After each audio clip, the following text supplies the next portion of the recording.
kindness is not a choice. There are things we do not because we're told to, not for praise, and not in hopes of anything in return. We do them because we simply can't not do them. Because if we didn't, something inside us would ache.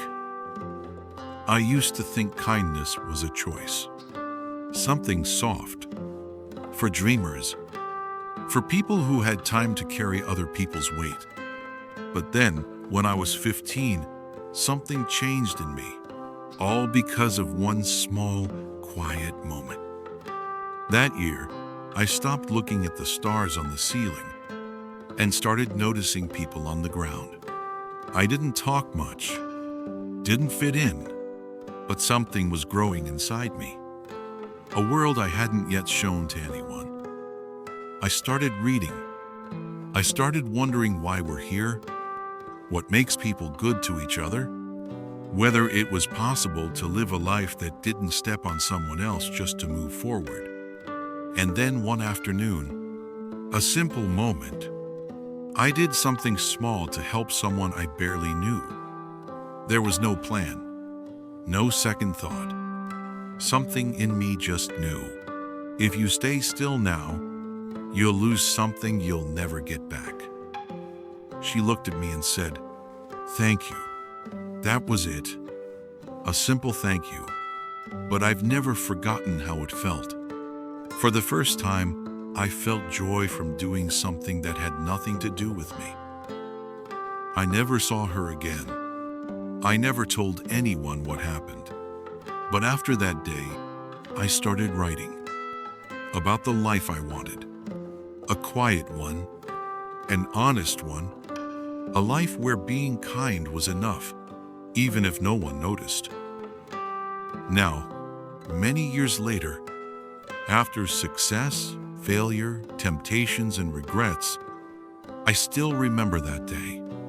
Her eyes, her voice, and I remember the version of myself who still believed he could make the world a little better. Maybe you felt that too. That moment when something inside you said, "This is what I'm supposed to do," even if it was small, even if no one clapped. Because in the end, kindness isn't a choice. It's what remains when everything else fades. Age 15, and a quiet awakening. My 15th year came without a birthday party, without a new bike, and without any memorable summer vacation. Just cold mornings in Ohio, the sound of trucks at dawn, and sometimes quiet afternoons spent alone in the local library after school. That's when I started growing up, quietly. No one noticed. No one called it anything. Just me. And a world beginning to form inside me, little by little. At an age when most boys cared about their hair, their shoes, or how many people knew their names, I was drawn to old, dusty books, words that made me question why we're even here in the first place. I didn't have a name for it at the time. All I knew was, every time I stepped out of that library, the world outside felt smaller, and the world inside me felt just a little bigger. I remember holding a book by Martin Luther King Jr. It opened with his "I Have a Dream" speech. I didn't understand every word, but I felt something. Not the words, but the belief behind them, weaving its way quietly into my chest. I scribbled a line into my notebook that day.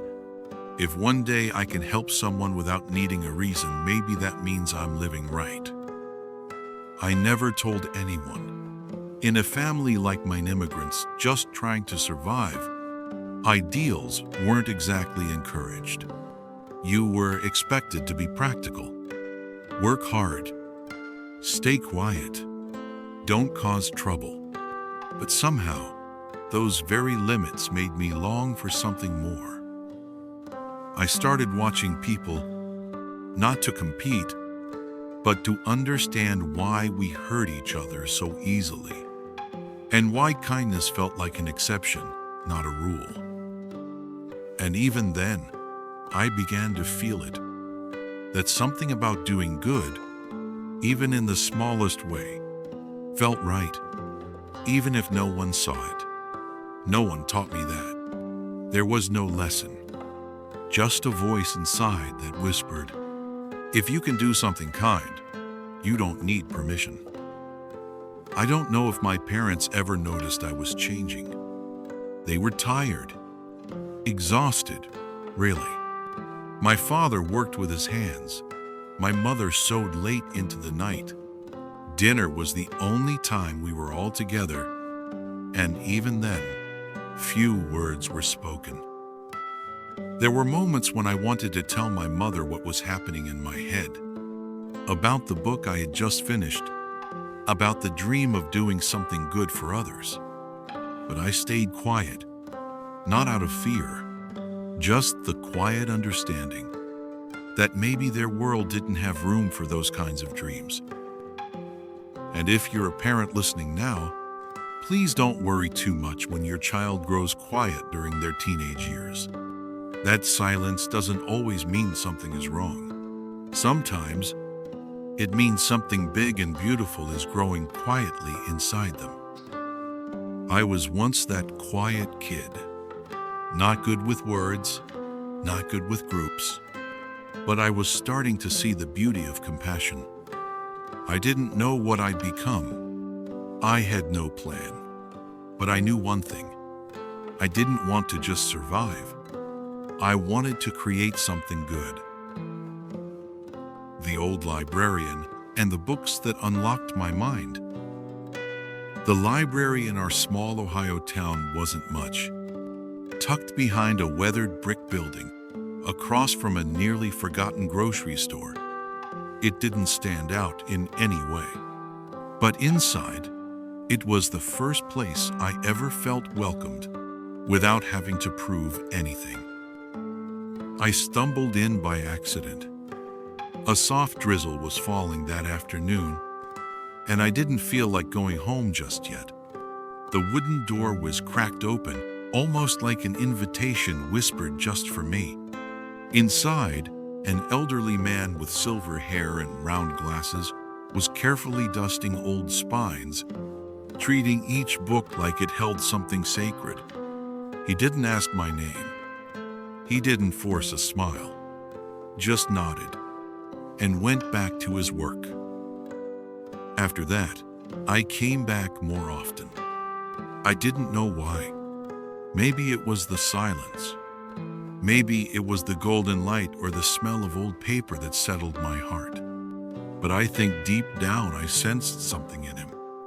A man who had once been just as alone, who had found his way back to himself through the pages of books. We never exchanged names, not for a long time, but on my third visit, he handed me a worn paperback without saying a word. Walden, by Henry David Thoreau. That was it. No summary, no explanation. I took it home, opened it, and read about a man who chose solitude, not because he hated the world, but because he needed to hear his own thoughts. I didn't understand everything, but something in those words, something gentle and quiet, reached me. From then on, every time I returned, a book would be waiting for me on the table. He gave me To Love by Martin Luther King Jr., passages from The Story of My Experiments with Truth by Mahatma Gandhi, selections from Meditations by Marcus Aurelius, and even lesser-known works that carried more soul than fame. He never lectured, never explained, just handed me a book and let me read, feel, and find whatever I needed. And honestly, I believe that's what the best teachers do. They open the door and trust you to walk through it on your own. Once, I asked him, "How did you know I'd like these books?" He simply touched his chest with a soft smile and said, "Because you read with this, not just with your eyes." I didn't fully understand at the time, but the older I got, the deeper those words settled. Some truths don't rush us.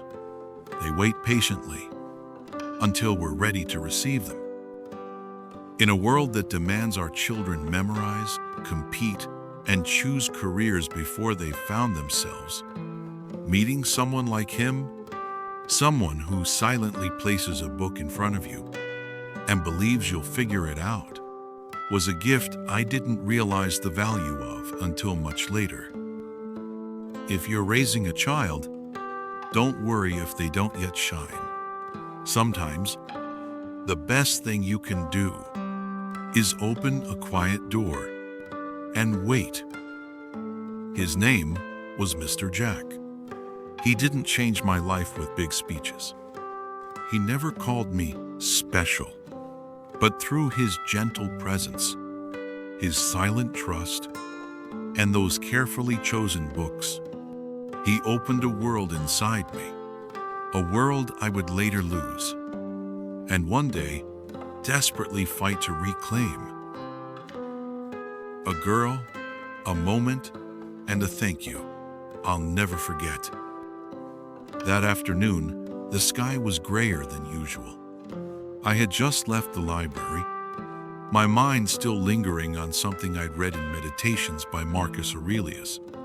Do the right thing even if no one sees, even if no one remembers. As I walked along the sidewalk, I heard voices, laughter, mockery. A group of students had surrounded a girl, smaller than the rest, clearly out of place. I couldn't hear what they were saying, but I saw fear in her eyes. And somehow, I saw a piece of myself in her. Before I had time to think, my feet moved. One step, then another. I found myself standing in front of them. One of the boys barked, "Who are you?" I didn't answer. I just reached out and pulled her behind me. That was when the first punch came. I didn't swing first, but I definitely took the first hit. I don't remember whether I fought back or just tried to shield us both. I only remember the metallic taste of blood, the pounding of my heart, and her hand gripping the sleeve of my jacket, trembling. Eventually, someone shouted. The group scattered. I sank to the curb, catching my breath, my body aching. She sat beside me in silence. Then softly, she said, "Thank you." Just that. 2 words. But with those words, something inside me shifted. I was bruised, my lips split open, sore from head to toe. But for the first time in my life, I felt a strange kind of peace. Physical pain had been soothed by something deeper. I didn't say anything back. I simply nodded, stood up, and walked away. I never asked for her name. We didn't keep in touch. But her eyes, that thank you, they stayed with me. Not because I wanted to be remembered, but because in that moment, I had done something that felt right.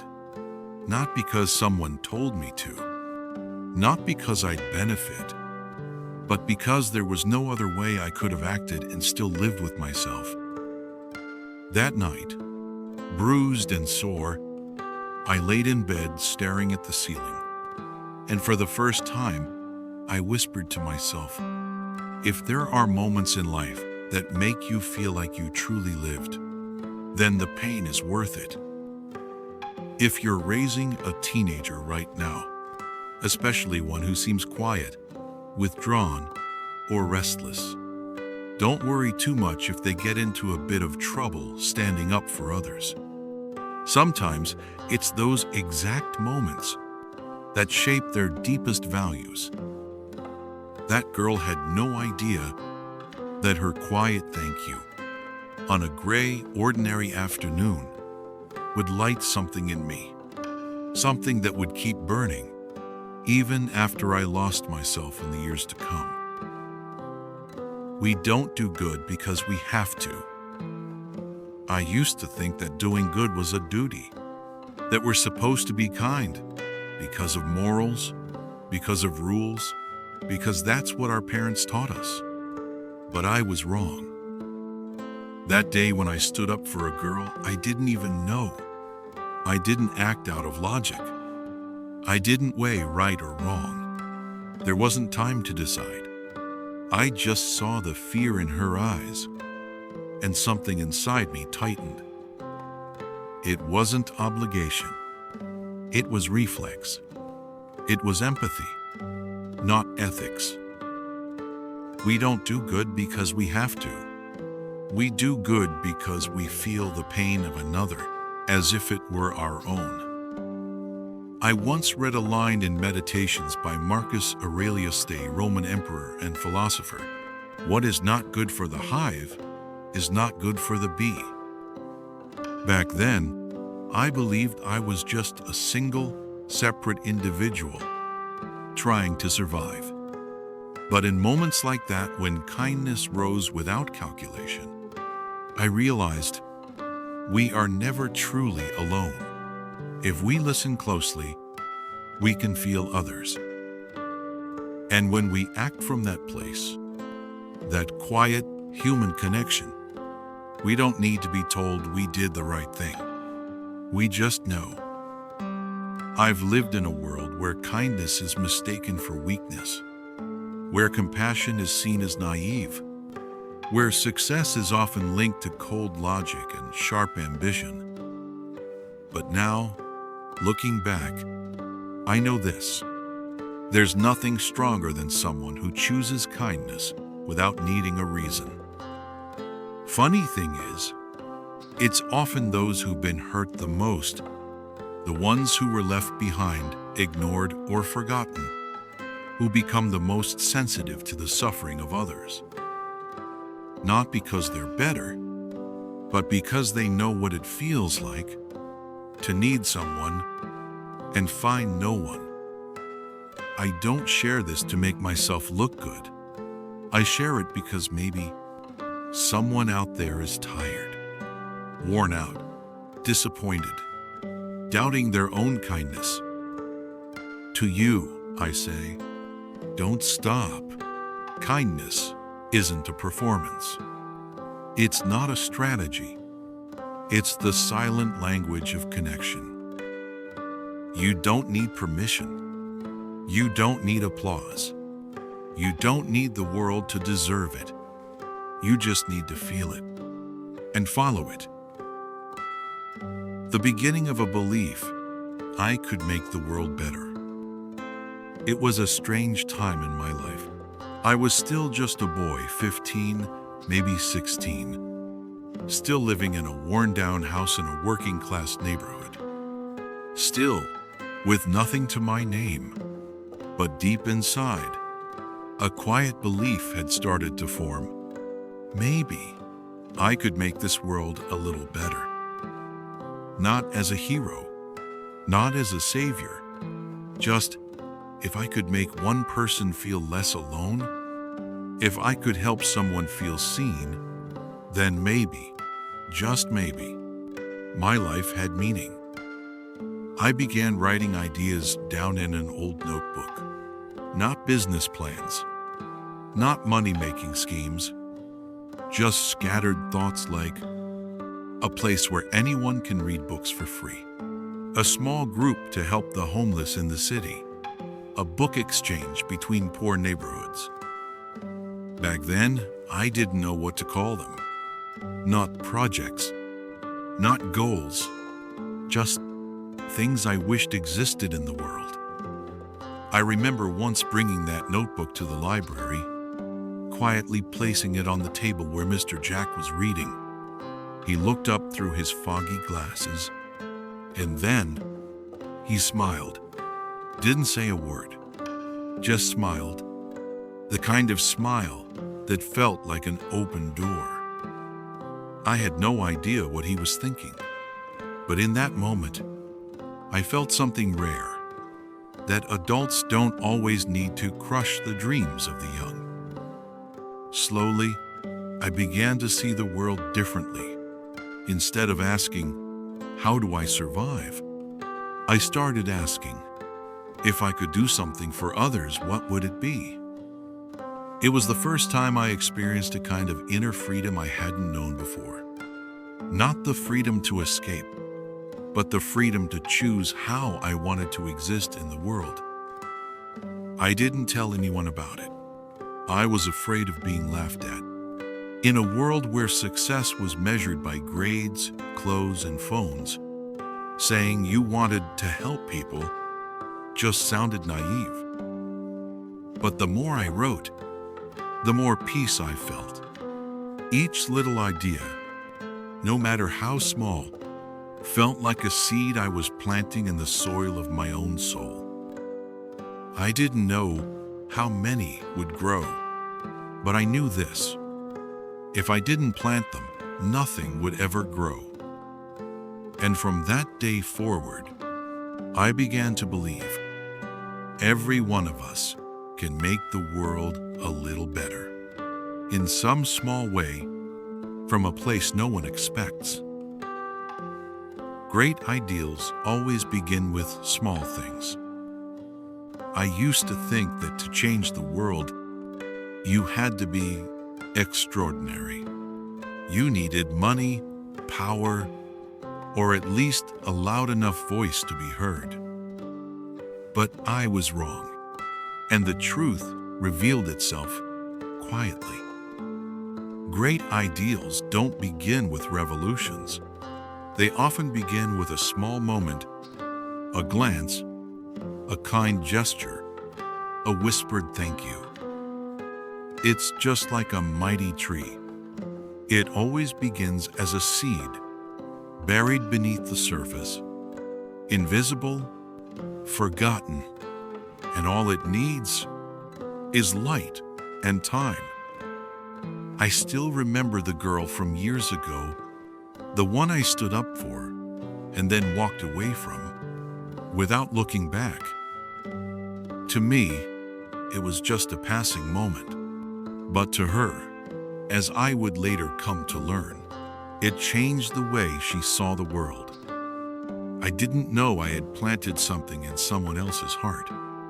I simply did what felt right in that moment. And that taught me this: nothing is ever too small when you plant it with compassion. The world isn't held together by speeches. It's held together by people who choose to do good without anyone watching. I once thought the things I wrote in my notebook were foolish. Now I know they were the first seeds of a forest I couldn't yet imagine. If you're holding on to an idea that seems too small, a dream no one understands, a kind act no one notices, hold it tight. Because sometimes a simple act of kindness today could be what keeps someone from falling apart tomorrow. I'm not a great man. I was just a boy, scribbling innocent dreams into a tattered notebook. But I've come to believe it's from those very small things that great ideals begin. The last time before it was forgotten, I don't remember exactly when it happened. Just that one day, I closed my notebook and never opened it again. That notebook held all the little dreams I once believed in. Clumsy, hopeful ideas written by a teenager who still thought the world could be changed with kindness.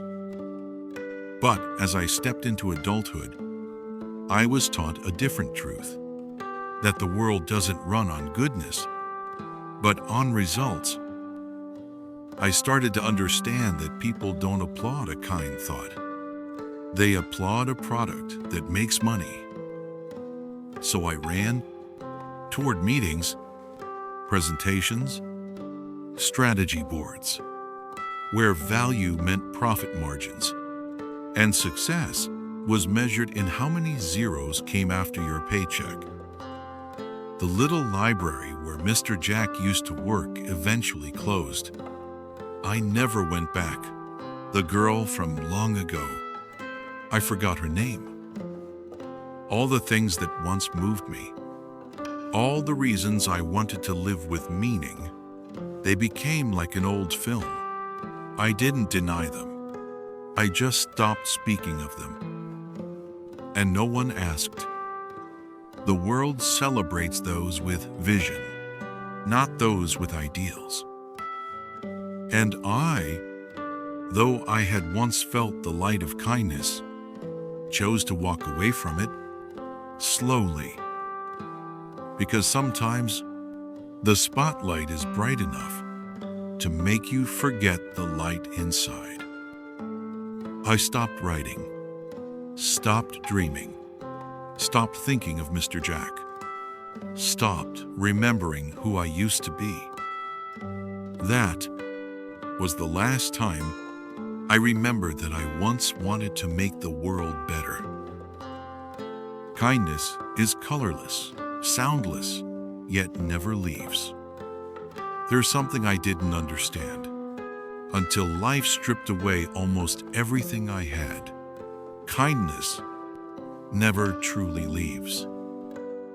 It has no shape, no voice, no cheering crowd, no medal of recognition. And yet it exists, quietly, like a stream flowing through the soul of humanity. I once read a line from Henry David Thoreau: "Goodness is the only investment that never fails." And in the darkest nights of my life, I understood this deeply. The one thing no one can ever take from you is how you choose to respond to the world. I remember Victor Frankl, the psychologist who survived the Nazi concentration camps. In his book, Man's Search for Meaning, he wrote, "Everything can be taken from a man but one thing, the last of the human freedoms, to choose one's attitude in any given set of circumstances. Even when stripped of freedom, body, and name, a person still holds one sacred thing, the power to choose kindness." I've met people who had nothing left. No home, no family, no opportunities. And yet when they saw someone else suffering, they reached out. No reason, no reward, just this simple truth. They knew pain and didn't want others to carry it alone. Kindness doesn't need conditions. It doesn't need free time, extra money, or a noble cause.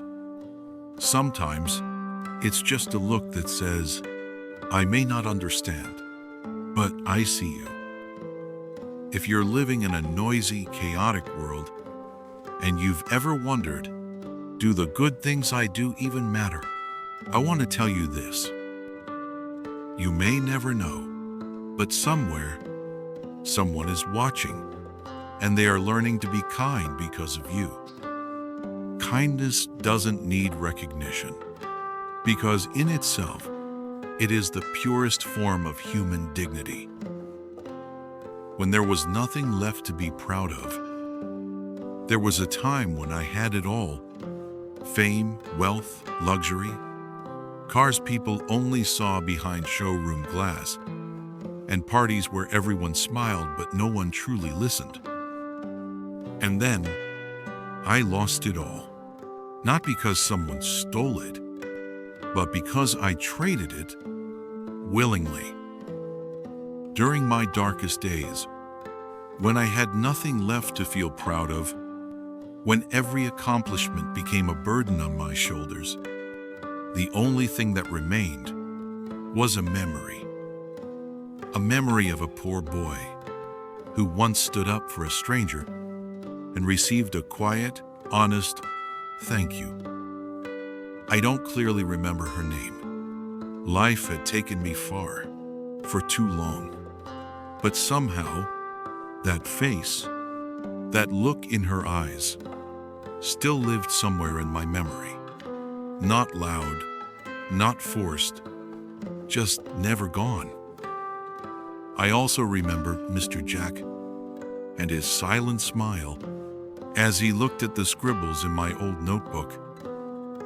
These weren't grand memories. They didn't bring me money. They didn't go on a resume. They never made a magazine cover. But when everything else had crumbled, those moments were the only thing that led me back. They reminded me there was a time I knew how to live right. I had simply forgotten. And maybe that's true for many of us.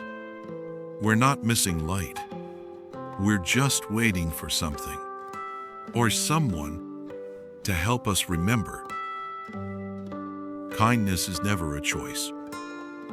No one forces you to be kind. There's no salary for listening to someone's pain. No award for giving time to someone with nothing to offer. But there are moments in life when you no longer have a title, no business card, no spotlight to stand under. Kindness is the only thing left in your hands.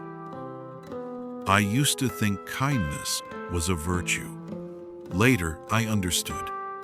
It's a choice you make over and over again, even when you have nothing left to give.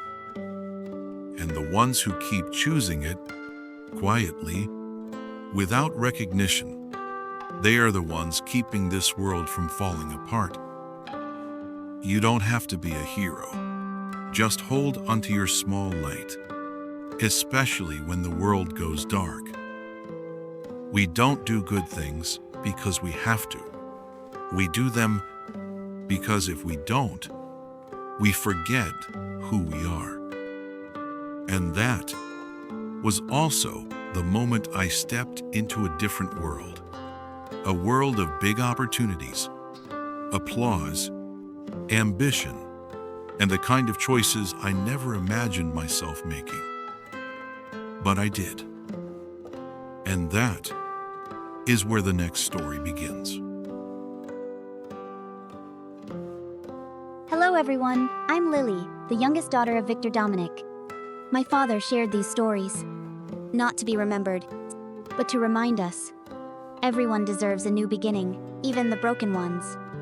Some names and places have been changed for privacy, but Free Your Soul is real, and it's the most precious legacy he left us.